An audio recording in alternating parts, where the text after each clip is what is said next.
Hey guys, it's Ru. What's up? I hope you're good. Welcome back to my channel. And welcome to another reading vlog.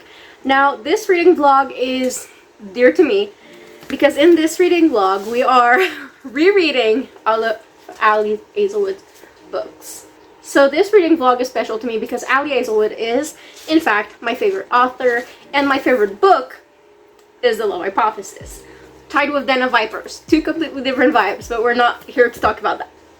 So as I'm filming the TBR, we are June 24th.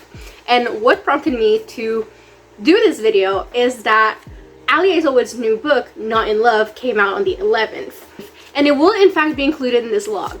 Now, of course, I pre-ordered it as soon as it was announced. Problem is, about a month ago, I moved into my new apartment with my fiance, which is 2.5 hours away from our hometown. When we were in our hometown, all of my parcels were delivered to my mom's place because we couldn't get them at our apartment building.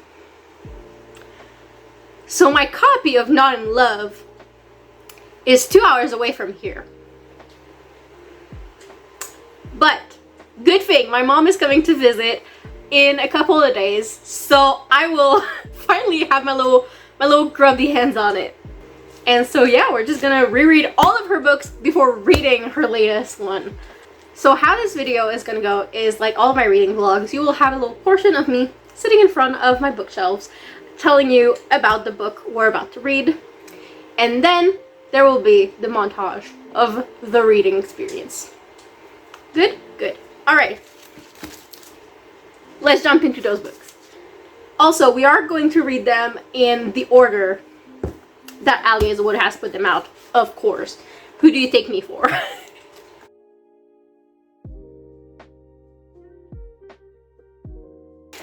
So, first book is The Love Hypothesis. Now, look at all those tabs on here. I have read this book so many times. 3 times, actually. And it's always a 5-star for me. It's my favorite fucking book in the world. Next to Den of Vipers, which are two completely different vibes, but we are not talking about this. So this book is about Olive, who, to let her best friend know that it's okay to date her ex, she tells her best friend that she's going out on a date. Like, I don't give a shit if you date my ex, like, I'm past him, I'm going on a date. Well, that night, instead of actually being on a date, she is in the lab. Well, walking out of the lab, her best friend sees her. What does Olive do? Kisses the first person she sees, of course. Well, that person is Mr. Adam Carlson. That man! He is in fact my favorite book boyfriend. If he was real, I would probably leave my fiance for him. Fucking what? Now, Adam is a professor in the lab, and he is this grumpy man that everyone is scared of him because of how he treats his PhD candidates. He just tells it as it is. He is no bullshit. He has made students cry, and he is also the man that Olive kissed. Now, to be beneficial to both of us, they enter a fake dating relationship. It is beneficial for her to prove to her best friend that she doesn't give a shit about Jeremy. She doesn't give a shit about her ex, okay? And it is for Adam because it proves the board of the school that he is serious about staying there and not going to another university for a new job. And of course, they fall in love. The tropes in this are amazing. We have some grumpy sunshine, some fake dating. They share a hotel room. It's not a only one bed, but it is like shared hotel room. And it's just fucking amazing. I love it so much. Fun fact, I actually own 3 copies of this book. So of course this is just the regular first print. It's my reading copy. It doesn't even have like the bonus chapter, like of Adam's point of view of chapter 19, I think it is. Isn't it? 15. Sorry about that. And that's, you know, my reading copy. Then we have the French version, which is, they say it's exclusive edition, is the red background. They do say it's exclusive edition, but also it's the only French version I have seen that is not like an actual special edition. And I also own said French special edition right here. This is one of my most prized possessions. Look at this. It is so pretty. And my reading copy is honestly so annotated. First of all, there's all these different post-it notes, which depending on which time I read it. And I have some transparent sticky notes with little notes on them. And every time he calls her smartass, there's this little light grayish blue flag to highlight it. Yeah, look, there's just little notes here. And yeah. I love this thing so much.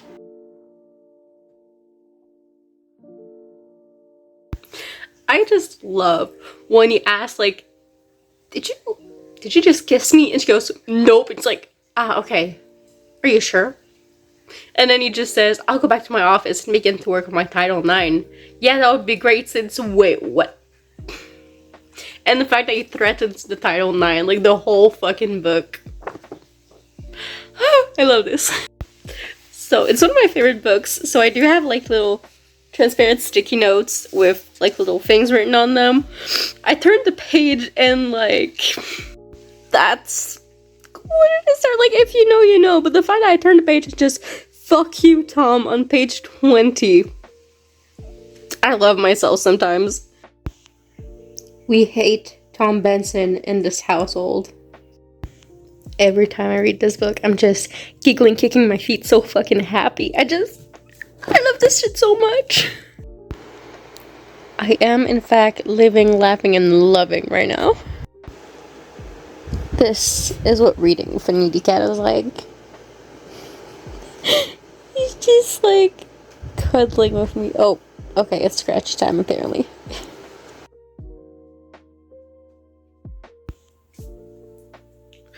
I just finished my reread of The Love Hypothesis and just... So it's one of my two favorite books for a reason. Just love everything about it. I love Olive's relationship with, you know, Adam, but also with Anne and Malcolm. I love the fake dating. I love the grumpy sunshine. I love the banter. I love the pining. I just love everything about it. Also, something is that there is demisexuality rep. I am personally a demisexual. Demisexuality is on the asexuality spectrum.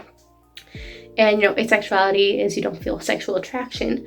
Demisexuality is you can't feel sexual attraction unless there's a big emotional bond and trust going on, which is what Olive is expressing. And we don't have a lot of demisexuality rep anywhere, so yay for that. Yeah, it was a 5-star for me again, so let's go to the next book.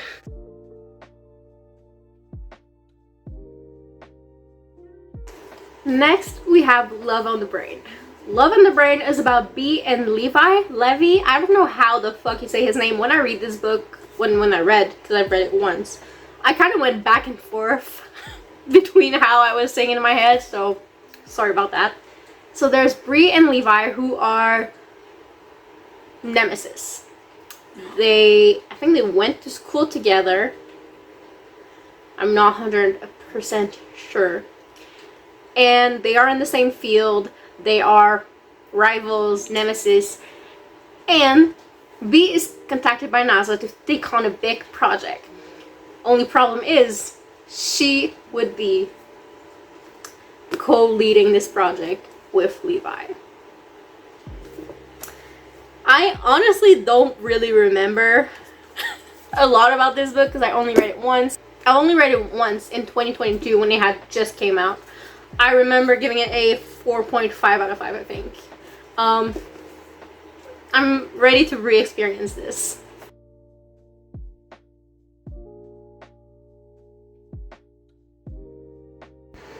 So I'm reading, and look at this needy little man. I love him.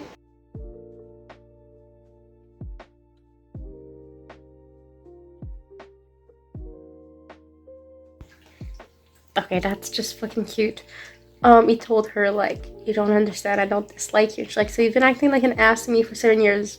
Because, he says, because I am an ass, an idiot too. She hasn't understood that he has this huge crush on her, okay? And that he's actually, like, kept it distance in school because of the crush. I don't really remember this well. This is just what it seems like to me, 100 pages in. Well, even earlier, like when they met again for the first time, I'm just like...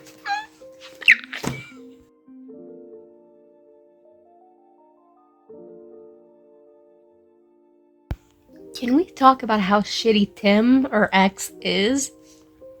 He's a fucking piece of shit. Like, every little tidbit we learn about her ex, I want to punch him.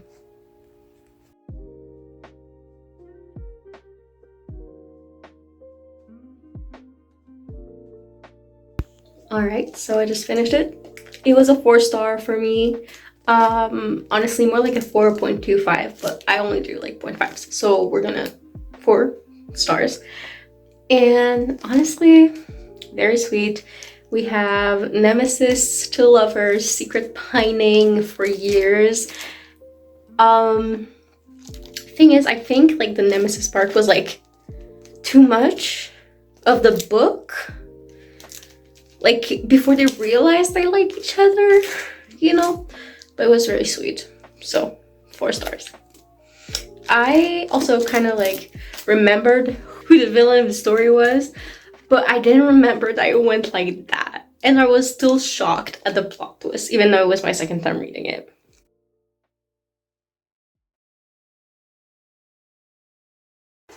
Next, we have Loaf to Love You, which is actually going to be in 3 little vlogs.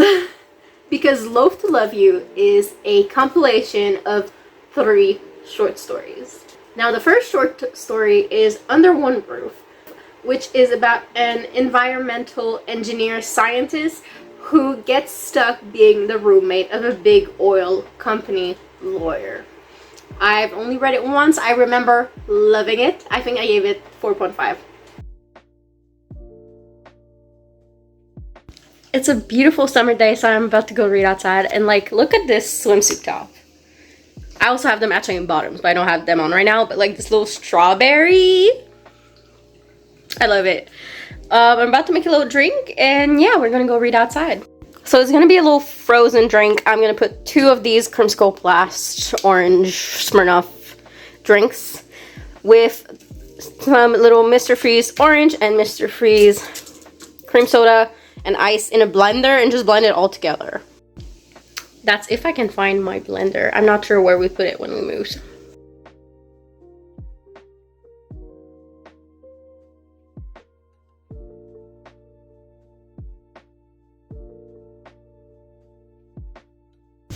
Well, he wants to come outside. I'm gonna go get his little leash.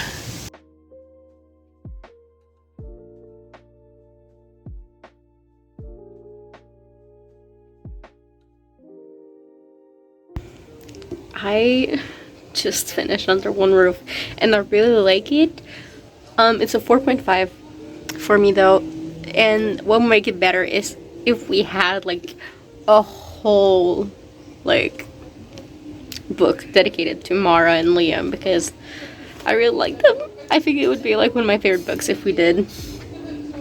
It's just so sweet, and basically they are thrust into living together because Mara's mentor leaves her house in the will, but she only owned half the house. The other half is owned by her nephew Liam. And so they end up living together, and yeah, end up falling for each other. And there's pining, but like they think the other hate them, so they don't do anything about it.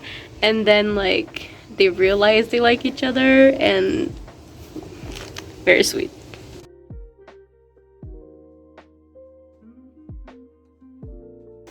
The second short story in here is Stuck With You, where a civil engineer and her nemesis get stuck in an elevator together for a couple of hours. Stuck With You is a double timeline short story because they had one perfect date together. They met in the morning, they had a dinner date, they went home together, they fucked, they had perfect sex, and then all of a sudden, she stopped talking to him for reasons that you learn in this short story.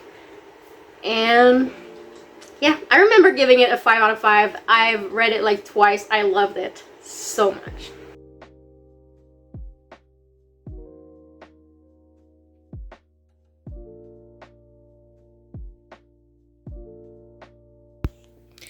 So, I'm on my period and very tired, and I'm crying because of how sweet Eric is.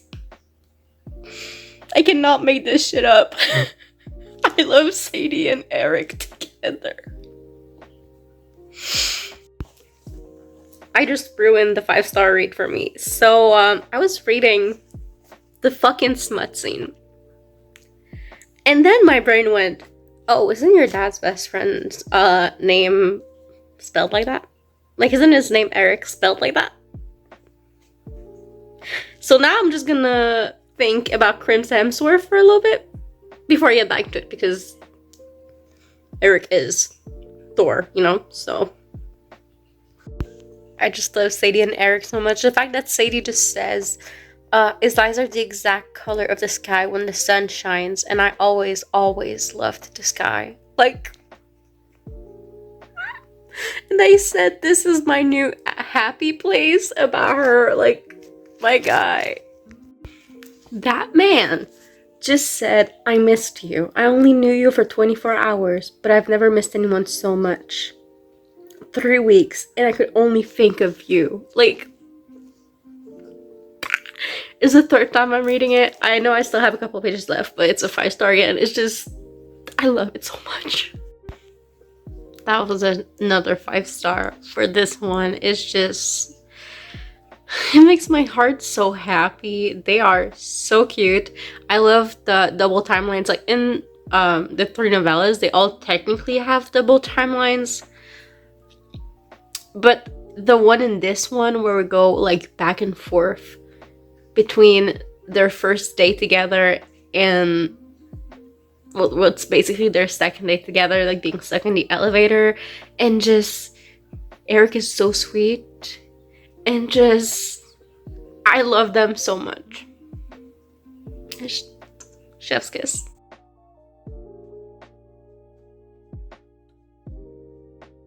The third short story in here is Below Zero, where a NASA engineer gets stuck in the Arctic, and the only person to rescue her is her nemesis, longtime rival. They both work together, and she's injured and he needs to go get her, and it's very sweet. I think I gave that one a 4.5 also.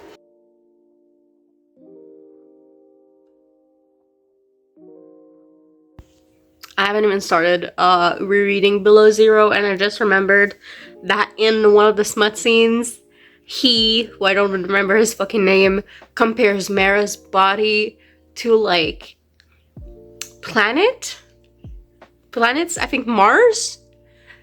I just remembered that before I even start my reread.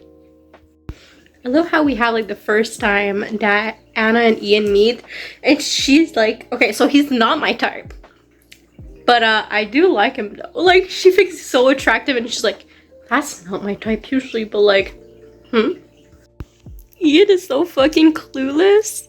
Like, Mara's hitting on him, and she's like, oh, like, maybe I guess it'll come to your place, we could do something else. Do what? She's like, really, am I that bad at it? It's like, I'm sorry, I don't follow. Bad at what? She's like, I'm hitting on you, Ian. He's like, oh, I didn't know that's what we were doing here. Like, it's to the point of Anna's, like, internal monologue going, like, I've struck up flirtatious conversations with dozens of guys and girls at parties, bars, laundromats, gyms, bookstores, seminar, muddy obstacle courses, greenhouses, even on one memorable occasion in the waiting room of Planned Parenthood, and no one has ever been so clueless. No one. Not Anna saying, like, oh, you've been secretly pining for me for years. And him just going, I don't know that there was anything secret about that. Like, Ian!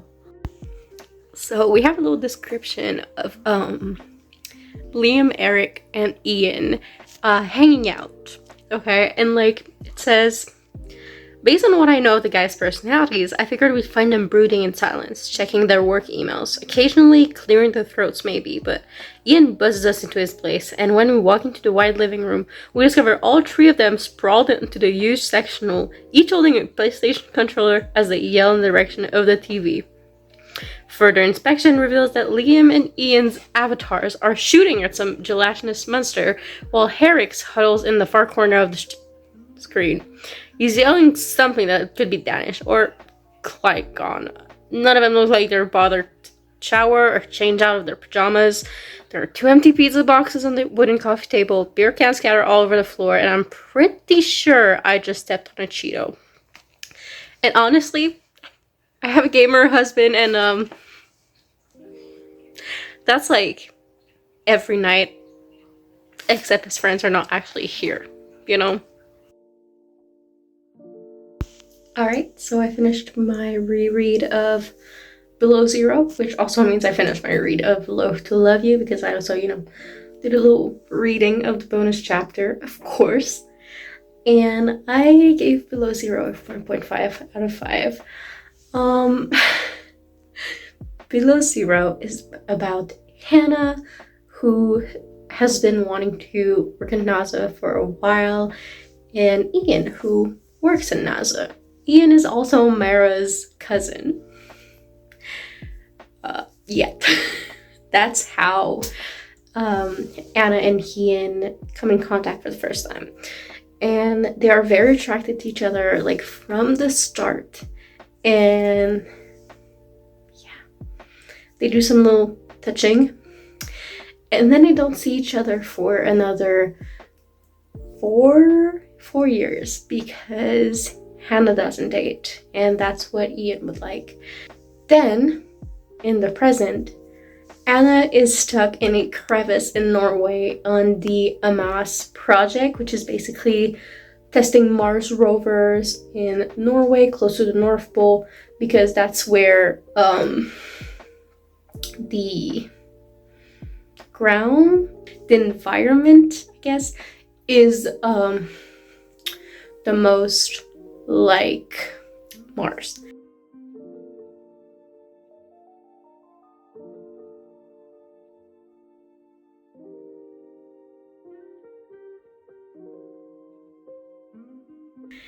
And her team leader is like, hey, there's a storm coming in. We can't send anyone to save you. I'm sorry. Basically to leave her to die there. And Ian goes out and rescues her. And yeah, that's all I'm gonna say about it, to not spoil anything. But I really, really like their relationship and the push and pull they have. And they're just very sweet. I love that the 3 dudes meet and like they become best friends instantly. And like, of course, the 3 girls are best friends, and it's just fucking nice. And the bonus chapter really captures that, and like the happy moments and them like telling each other about it. And yeah, Ian and Anna's relationship is just very fucking cute to me, and I loved it so much. Of course, the smut scene where he compares her body to places on Mars, not a fan. And honestly, a lot of the reviews, well, from what I remember when I first read it a while back, were about that. So if I find some, I'll put them on the screen.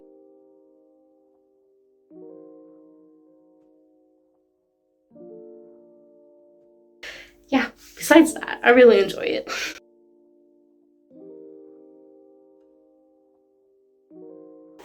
Next, we have Love Theoretically.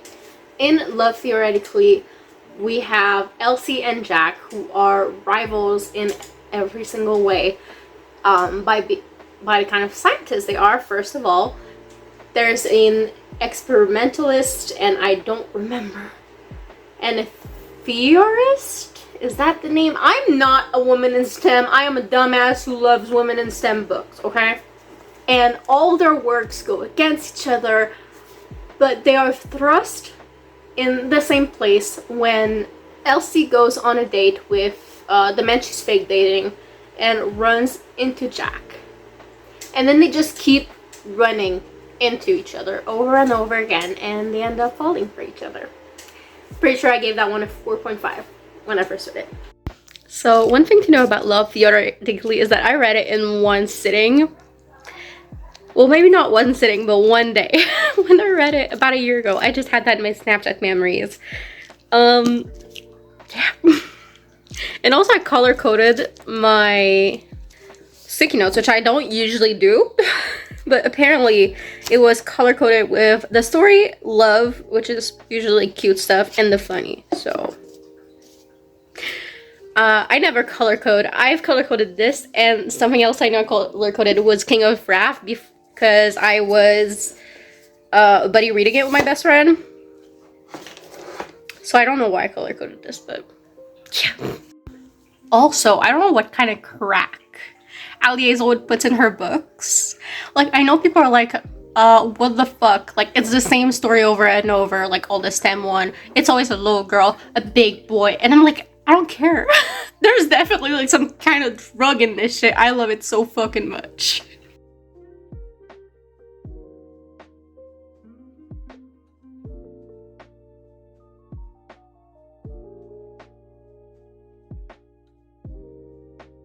I've said it 1,000 times before, and I'll say it again and again.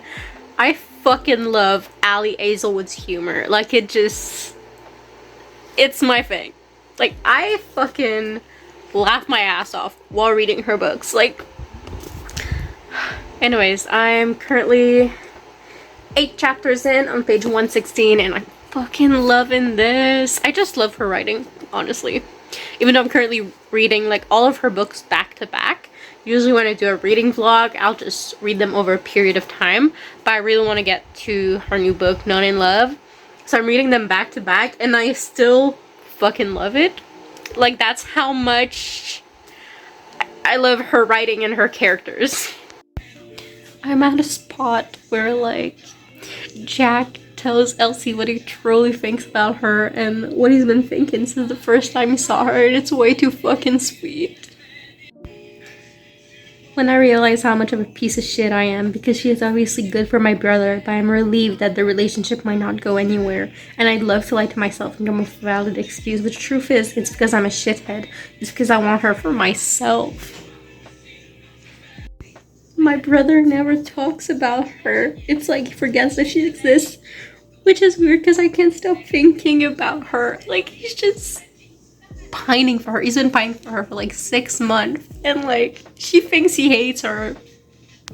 Honestly, the secret pining and like fake nemesis slash enemies to lovers always gets me. Which is probably why Ali Hazelwood gets me so much. That and her humor. Something I really like and love theoretically is that there is a Adam and Olive cameo, and like Elsie's like, oh, like, I don't think either Adam or Olive would know anything about fake dating since Elsie's had a job as a fake girlfriend, and I'm like, girl, they know more than you think.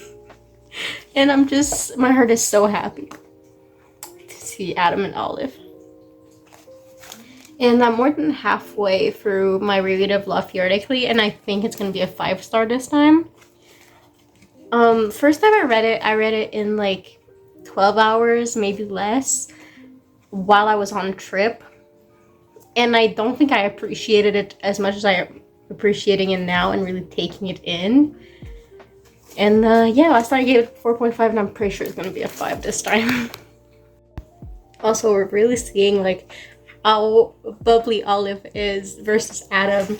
Like, Elsie just says, like, about Adam, like, Adam looks like he might be a few years older, dark, frowny, intimidating. though the beautiful girl next to him looks nothing, but it looks anything but intimidated. And she's so happy. And something I think is so sweet, it's like Jack's talking to Olive and saying, "Hey all, nice to see you're still putting up with this guy. Thank you for your service. Elsie, this is Olive Smith, no relation to my royal family, lucky her. She's Adam's... Adam, is she still your fiance?" Adam nods with a mildly irritated expression. "Haven't picked a date yet?" She has not. I'll put him out of his misery. At 28, what am I? A child bride? Like, I love these two so much. Also, like, since it's Elsie's first time seeing Adam and Olive, like, they're talking, it's like, "Oh, how did you and Adam meet again?" "Why, Jack, Adam was a tenured professor and I was but a lowly student." And Adam just goes, "Graduate, student, and not my student." But in his department, it was all very, very scandalous. And Jack just goes, "You should sell movie rights all," and just goes, "I'm hoping for a Netflix miniseries, something sexy like Bridgerton, you know?" Adam just goes, "Anyways, how are you, Jack?" And Jack, without missing a beat, just goes, very entertained. And I just... my heart is so full right now. Okay, but like, this is so fucking sweet. Like, you could be my entire world if you let me. I think I will. Then I'm sorry. What are you sorry for? Because I'm never going to let you go.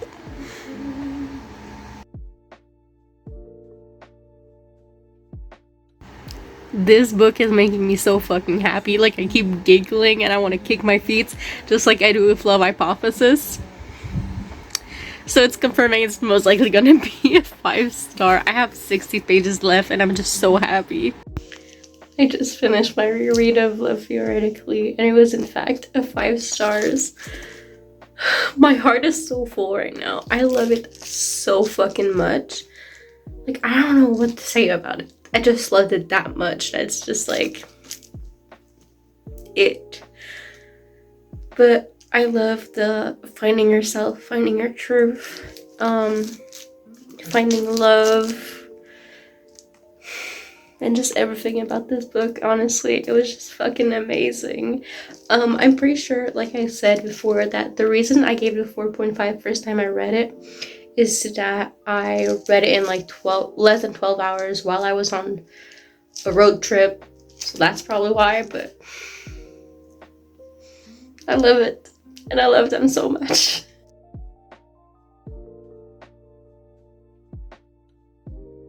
Next, we have Ali Hazelwood's YA book, Check and Mate, which I gave a 5-star too. I love it. This book is about Mallory and Nolan. Now, Mallory has sworn that she will never play chess again after it practically ruined her family. Until one day, she accepts to go to a chess tournament to help out her best friend who needs one last person on her team.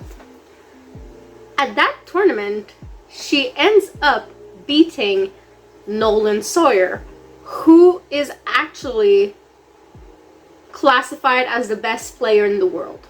And then they keep meeting at those chess tournaments, and yeah, they start a friendship which evolves into a relationship. I love how Mallory beats Nolan once, and that's all it takes for him to be fucking obsessed with her. They're just too cute. Like, I don't understand why you're in my head. You're in mine too, but I know why. What do you want from me? I want everything. I'm all in. Like...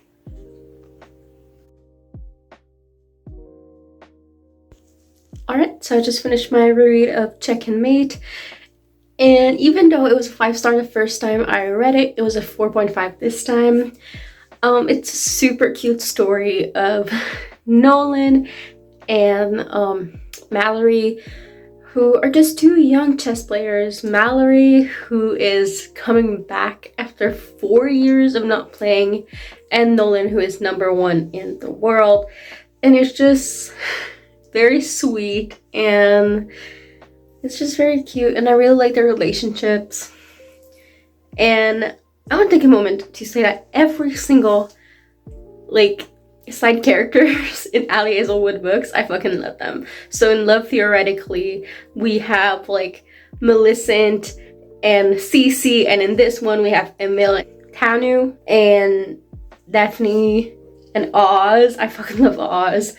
And like Love Hypothesis, like we have Anne and Malcolm, and I just love the side characters so much. Yeah, this book is just young love, discovering yourself, discovering your passion. It's just very sweet.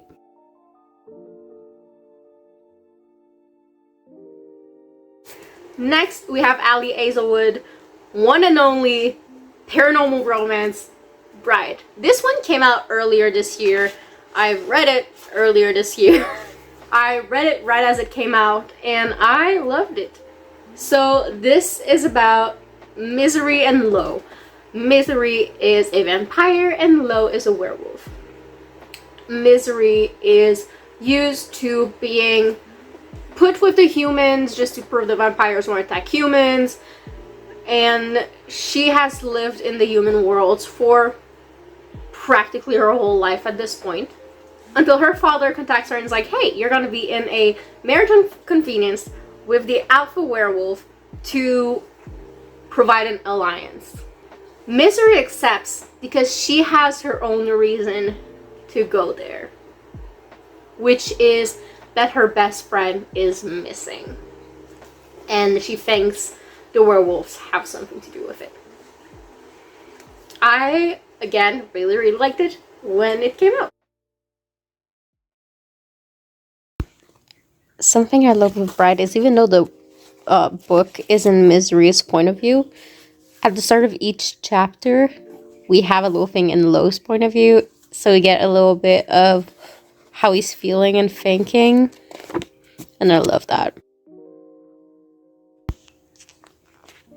My fucking weak spot when it goes to like arranged marriage is when the dude goes, that's my wife, or like Lo just went, apologize to my wife. Like, bitch.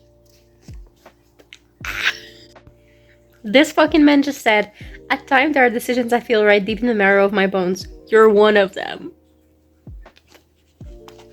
I fucking love them, honestly. I've said it before, and I'll say it again. Ali Hazelwood puts crack in her books. That's just so good. I just finished my reread of Bride, and it's 4 a.m. But like, holy fucking shit, it's a 5-star this time.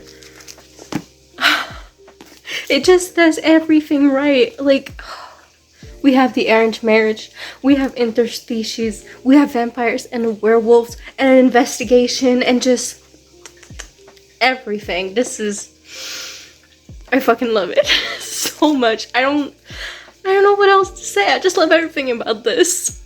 And also Anna. Anna is just a sweetheart. I love her so much too.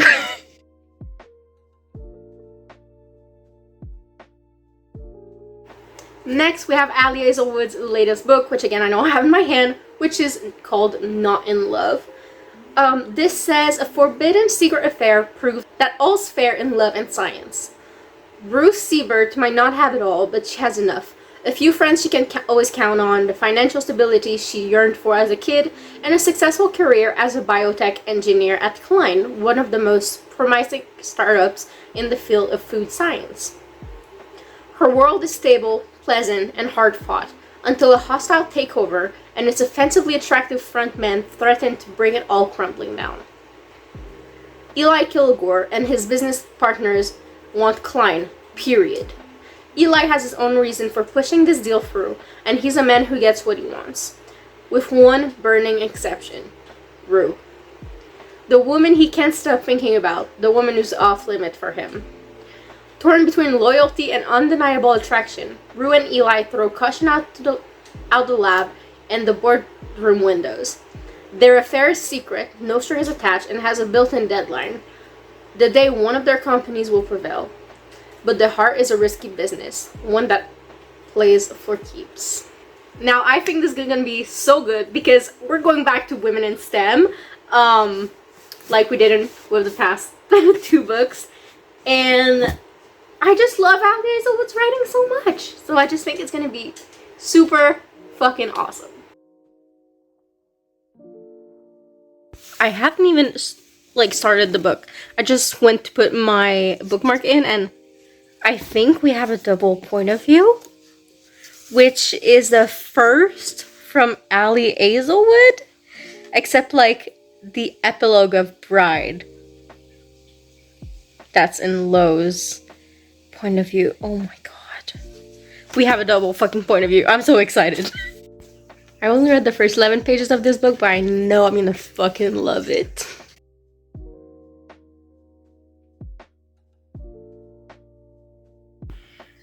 I just love that Rue keeps ghosting Eli as soon as she can, but they're always like thrust back together at events or just randomly in the hall. And it's just, he's obsessed with her also, he can't stop thinking about her. It's literally to the point that Rue asked Eli, was it we keep meeting like that? Like that? By chance. So this book, when I read it, I can't put it down. But I don't feel the need to pick it back up right away. Which is weird, because usually when I can't put a book down, I just want to pick it back up like right away. But still, it's good. I'm most of the way in and quite good.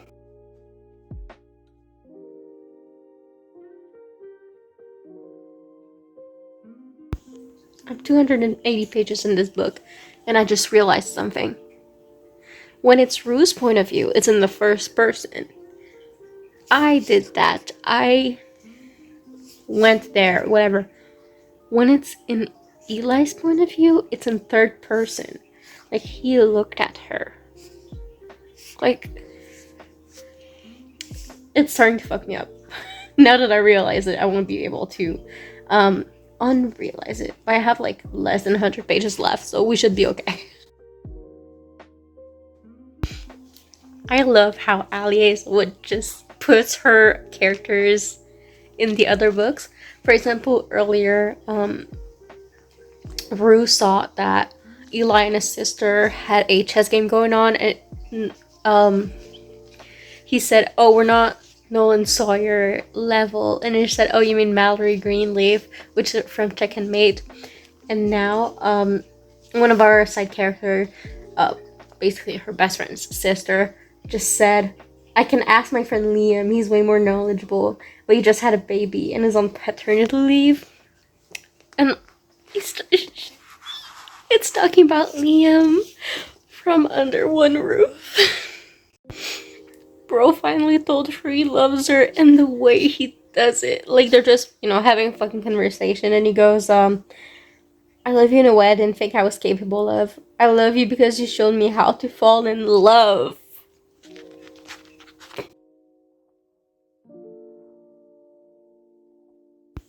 I just finished reading Not in Love, so let's talk about it. So overall it was a 4.5 out of 5 for me. I really liked that it started as a enemies with benefit kind of situation and then develop into feelings. Eli definitely book boyfriend. I love him so much. Everything about him. He's so fucking amazing. There was a plot in it that like I didn't see coming, and then like even though it started slowly but surely being like talked about, I didn't see how extreme it actually was going to be, and it blindsided me a little bit. I loved all the characters' relationships. So Eli and his friends, and then between Tisha and Rue, and then between Rue and Eli's friends, and just between Rue and Eli themselves. Everything was fucking great. It didn't have like the thing to make me say that's a 5 stars, but like if I did 0.75, that would be a 4.75. Yeah, I just really fucking liked it. Yeah, it was an Ali Hazelwood book, so the humor was there for me, the obsession was there for me, the pining from the male love interest was there, and I love that thing. Anyways, that's the end of the vlog. I hope you enjoyed it, and I'll see you guys next video. Bye!